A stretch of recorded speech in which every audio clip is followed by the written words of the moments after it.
Bonjour à tous, j'espère que vous allez bien. Donc dans cette nouvelle vidéo, je vais parler uniquement pour les expatriés au UK, car je vois de plus en plus de Français qui viennent s'installer à Londres depuis maintenant plus d'un an, et j'en ai certains qui m'ont demandé dans quoi j'investissais. Et donc j'ai décidé de faire cette vidéo car j'aurais bien aimé connaître ces différentes informations lorsque je suis arrivé en 2019. Et donc cela permettra à certaines personnes de savoir les opportunités qu'il y a en Angleterre et vous allez voir qu'il y a beaucoup d'avantages. Alors aujourd'hui, on va parler seulement des actifs où on peut payer zéro taxe légalement au Royaume-Uni et après je pourrai approfondir d'autres sujets si cela vous intéresse. Mais avant toute chose, n'oubliez pas de vous abonner à cette chaîne si ce n'est pas encore fait, de liker, de partager et d'activer la cloche pour ne manquer aucune autre vidéo. Et également, j'ai mis des ouvrages qui sont dans la barre de lien de description de la vidéo, dont la crise économique, dont je parle énormément des monnaies fiduciaires et des risques qu'il encourt de garder votre argent dans des monnaies fiduciaires et également au sein des banques. Et également un second ouvrage qui parle de l'investissement dans l'or, comment acheter, comment stocker et comment vendre, tout en évitant de se faire plumer par l'État avec la fiscalité. Alors maintenant, on va pouvoir attaquer le sujet dès maintenant. Alors, lorsque je vais parler des actifs où vous allez payer zéro taxe légalement au Royaume-Uni, je pense que ce sera uniquement en nom propre.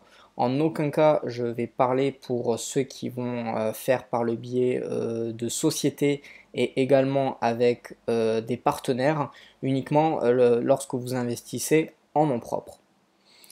Alors n'oubliez pas également une autre chose que je tiens à préciser, c'est qu'en aucun cas je suis agréé aux autorités des marchés financiers, l'AMF, je suis simplement un investisseur particulier qui vit de ses investissements et qui retransmet ses connaissances et son expérience dans l'investissement. Donc en aucun cas ma vidéo ne fait le sujet d'un investissement professionnel. Alors au Royaume-Uni, quels sont les différents actifs? Alors je vais vous en montrer quelques-uns pour aujourd'hui. Donc on va voir en premier les métaux précieux. Alors peut-être que si vous avez déjà regardé l'une de mes précédentes vidéos, j'ai parlé également de l'or et de l'argent métal. Pourquoi ça? Parce que au Royaume-Uni, l'or et l'argent métal, il n'est pas sujet à des normes fiscales et de ce fait, tous les plus-values qu'on peut faire avec l'or et l'argent métal, vous n'êtes exempté de toute taxe, mais à certaines conditions. En fait, tout l'or et l'argent métal qui a été tamponné par le Royal Mint est à cours légal en fait au Royaume-Uni et de ce fait, tout cet or et cet argent métal qui est à cours légal au Royaume-Uni est exempté de taxes. En revanche, si vous avez de l'or qui provient d'autres manufactures, que ça vient de la Suisse, que votre or vient de Chine, que votre or vient du Canada ou même que vous ayez des Napoléons français, vous êtes susceptible de payer des taxes à la plus-value. Donc c'est vraiment important lorsque vous venez vous expatrier au Royaume-Uni de seulement investir par le biais du Royal Mint, c'est-à-dire avec toutes les pièces qui sont au cours légal au Royaume-Uni. Donc par exemple, on a le souverain qui est une pièce d'or 22 carats, qui est encore beaucoup plus vieille que l'Union latine. Pour ceux qui ne savent pas ce que c'est que l'Union latine, je vous recommande d'aller voir cette vidéo, ça vous permettra de comprendre davantage comment a fonctionné le bimétallisme sous Napoléon III. Et en fait, cette pièce d'or, lorsque vous faites une plus-value, vous ne payez aucune taxe légalement. Également, depuis plus de 10 ans maintenant, le Royal Mint a créé ce qu'on appelle la Britannia, donc qui est une pièce d'or 24 carats qu'on peut retrouver sous différents formats, une once, une demi-once, un quart d'once et même une dixième d'once. Et donc toutes ces pièces-là ont un cours légal et de ce fait, on ne paie aucune taxe. Également la Britannia en forme modèle argent-métal, pareil qu'on peut retrouver sous différentes formes, soit une once, 2 onces ou même 10 onces. Même on peut retrouver même 10 kilos, enfin il y a vraiment des très grosses pièces en argent-métal, mais malheureusement ça ne fonctionne uniquement sur les pièces. Si vous achetez par exemple des lingotins en argent-métal par exemple, vous ne serez pas exempté de taxes.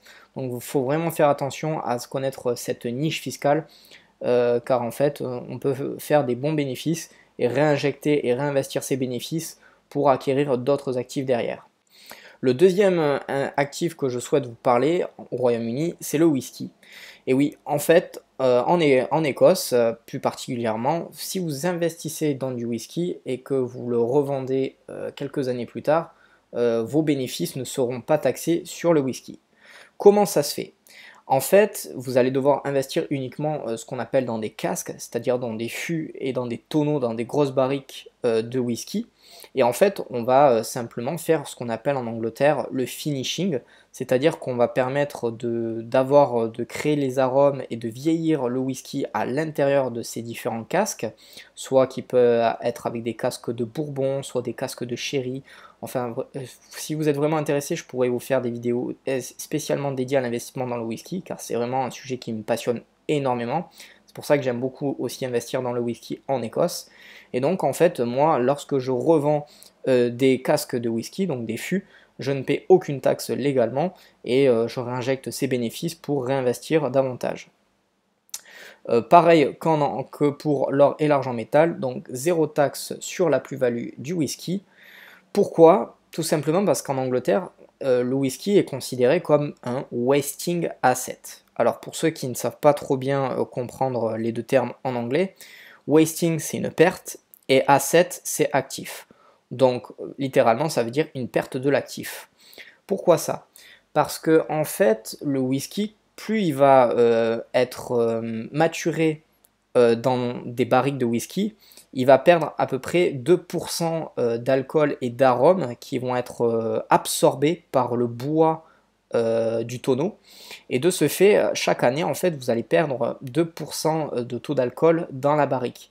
Et de ce fait, en fait, c'est une niche fiscale qui vous permet en fait de déduire vos plus-values par le whisky, c'est-à-dire que par exemple si vous allez dans une distillerie et que vous prenez votre fût de whisky qui a 60%, en général vous allez l'attendre et le faire mûrir pendant 5 ans, donc en fait vous allez au bout de 5 ans, il aura perdu 10% de taux d'alcool, mais il sera toujours à 50%. Et de ce fait en fait vous pourrez toujours le vendre parce qu'en général une bouteille de whisky c'est entre 40 et 50% selon les arômes que l'on souhaite obtenir pour des whiskies dans des bouteilles. Et de ce fait, moi je perds seulement 10% de taux d'alcool de cette barrique qui se fait absorber par le bois, mais en revanche, on peut toujours en tenir des bénéfices et plus le whisky vieillit, plus il a de chances d'être de très bonne qualité. Donc cela c'est venu en premier avec le Finance Act de 1965. Donc c'est dans cet acte qu'a commencé la première notion de wasting asset. Et ensuite, qui est devenu un actif tangible dont la durée utile est prévisible et ne dépasse pas 50 ans. Donc vous allez avoir des barriques qui vont pouvoir, vous allez investir et au bout de 3 ans, vous allez pouvoir faire des bénéfices. D'autres, c'est pendant 10, 15, 20, 30 ans. Voilà, tout dépend de comment vous souhaitez investir dans le whisky. C'est un investissement long terme et ça doit être un investissement plaisir et alternatif. Et ensuite, la taxation a changé en 1992, donc qui ont fait que le wasting asset a été exonéré de tout plus-value lors de vos bénéfices. Donc en fait, tout simplement, moi ce que je fais, c'est que je suis ce qu'on appelle le finishing, c'est-à-dire que je finis la maturation des whiskies dans les barriques, je suis entre ce qu'on appelle les distilleries et la distribution, c'est-à-dire là où va être vendu sur le marché le whisky. Je suis simplement un intermédiaire. Et donc du coup, moi ça me permet d'investir dans quelque chose d'alternatif à de l'immobilier, de l'or, de l'argent métal et d'autres actifs, tout en me faisant plaisir pour moi. Et ça me permet aussi de géodiversifier mon patrimoine et aussi de déléguer quelque chose plus tard à mes enfants et à des amis proches qui pourront peut-être découvrir cet univers que je trouve incroyable. Une autre source également que vous pouvez exonérer de tout impôt au UK, c'est les droits d'auteur. Alors, attention parce que quand je dis au Royaume-Uni, vous payez des taxes. Donc en France, si mes droits d'auteur, je paierai à peu près 30% de taxes sur les plus-values. En Angleterre, je paye 20%, donc déjà j'ai réduit de 10%. Mais pour moi, c'est pas assez.